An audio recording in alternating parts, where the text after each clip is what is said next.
que si nous n'avons pas d'oreilles, on ne peut pas entendre.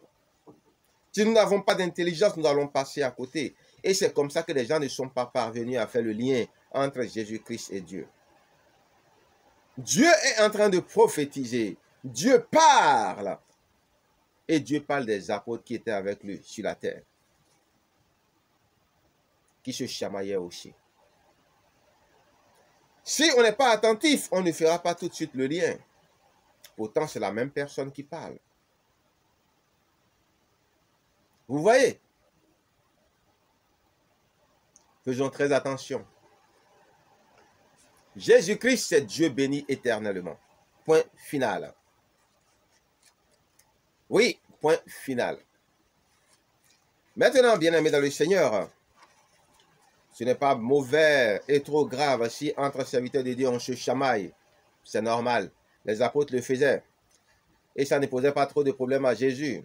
Il leur disait seulement de ne pas perdre de vue le plus important, gagner des âmes, gagner le monde. Et vous voyez encore que Jésus-Christ n'est pas venu uniquement pour les brebis perdues de la maison d'Israël, mais il est venu pour le monde entier. Et nous, en tant que serviteurs de Dieu, notre mission première, c'est de gagner le monde, gagner des âmes pour le Seigneur Jésus-Christ de Nazareth, c'est-à-dire Dieu béni éternellement.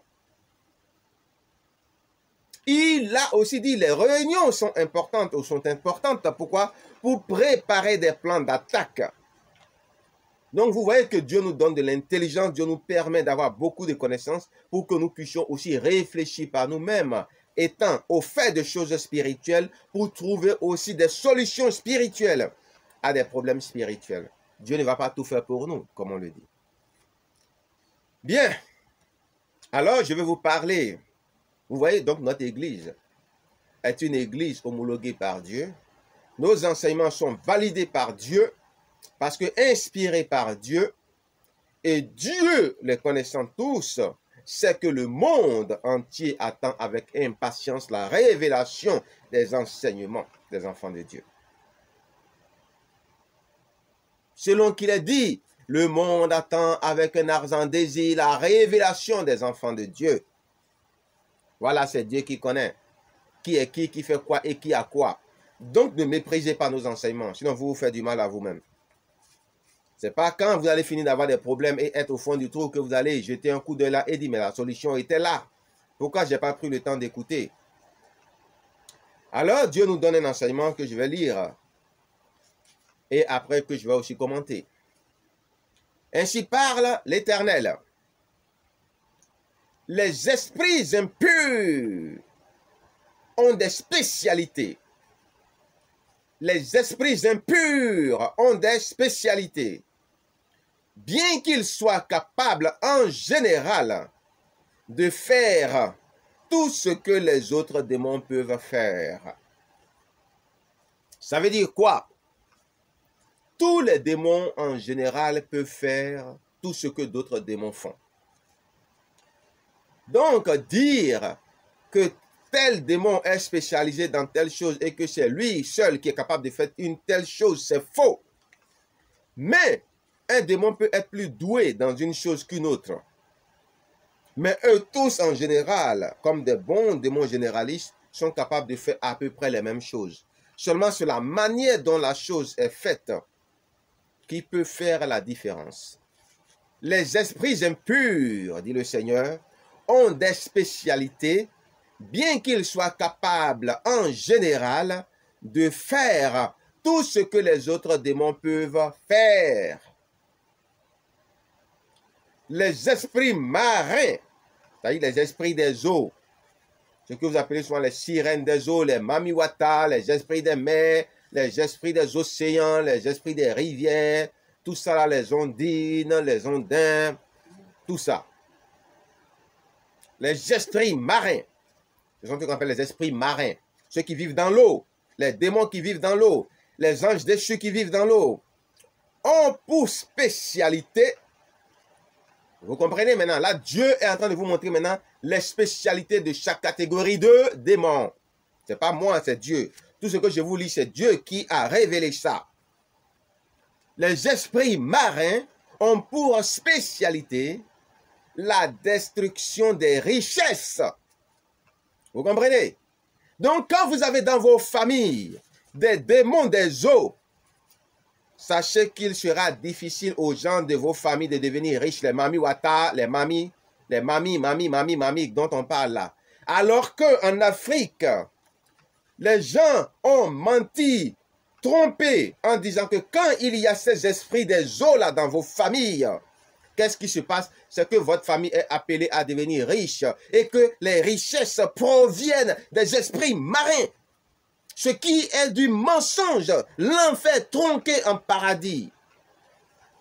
Mensonge des mensonges, gros mensonge. Voilà l'Éternel qui vous révèle ici la vérité de ce qui se cache derrière les esprits des eaux, les esprits marins, les esprits des rivières, les esprits des mers, esprits de la lagune, des lacs, des cours d'eau, même des marigots. Vous voyez? Tout ça là. Même des caniveaux. Tout ce qui est haut, ces esprits-là qui sont dedans, sont redoutables, puissants, dangereux.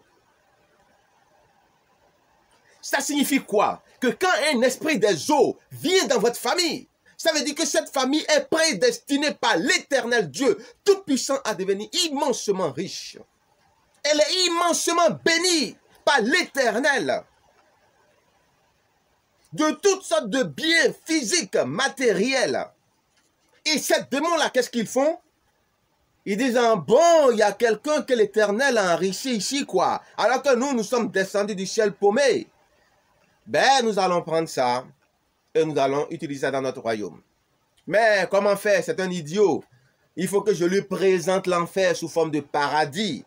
Une forme d'alliance pour le protéger. Alors que l'idiot ne sait pas que je ferai de lui mon serviteur, mon esclave. Il va faire tout le travail, je vais tout prendre, profiter de ça, siphonner directement en ouvrant des portes dans sa vie. Toutes ces bénédictions de façon spirituelle. Et puis après le tuer si j'en ai plus besoin. Parce que de toute façon, j'ai besoin de sang et de chair pour me fortifier. Même si ce n'est pas le sang de Jésus qui me donne la vie éternelle. Mais au moins, ça va me dépanner pendant quelque temps. Et je vais tuer encore parmi ses enfants, sa descendance. Parce que les brebis de mes brebis sont mes brebis. Bien-aimés dans le Seigneur, écoutez ce que l'Éternel révèle. Ce que les démons causent comme dégâts dans la vie des gens. Dans la vie des hommes. Oui.